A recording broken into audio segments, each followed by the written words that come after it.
why I think it's a waste of time to read the news and follow the news and educate yourself about specific underlyings.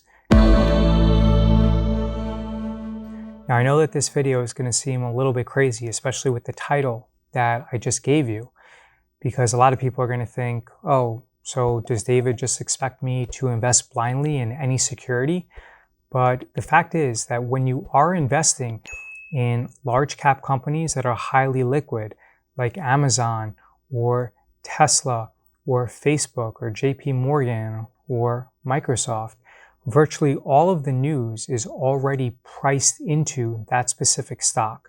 So whereas it might make you feel better to go on seekingalpha.com and read a lot of news articles and educate yourself, because by doing that, you feel like you're putting in the work and that you deserve to make money in that stock. Because not only might you be wasting your time, but you might actually be jeopardizing your profits by reading disparate information that is going to conflict with your overall thesis.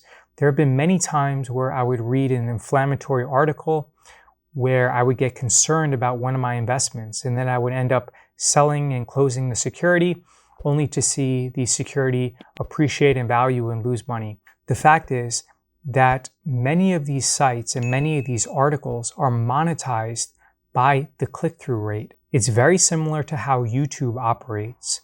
As a result, people are going to come out with crazy takes and crazy titles in order to get you to click on their article because they are financially incentivized to do that. However, that doesn't necessarily mean that the information that you read is good.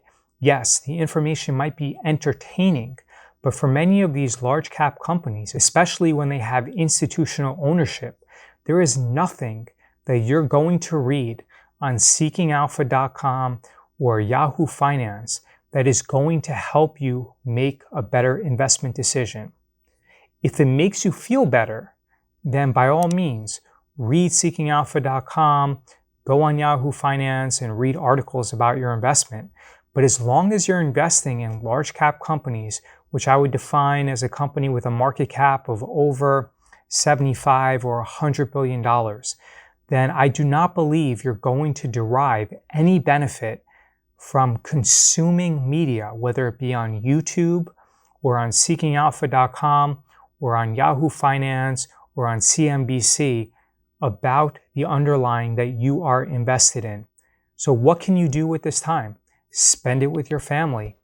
Go rafting, go hiking in nature, go to the beach. You can do a lot of things. Go to the gym, go to the sauna. Just do anything else besides wasting time trying to validate that you deserve to make money in a specific stock. There are so many underlying factors that influence a stock price that by you reading news on a stock, I believe that not only are you wasting your time, but you might actually be jeopardizing your future prospects, because all of the news that is in the public domain is already reflected in the current stock price. David Jaffe with BestStockStrategy.com. Please leave a comment below and let me know your thoughts on whether you believe it is beneficial or detrimental to read and watch the news about specific stocks.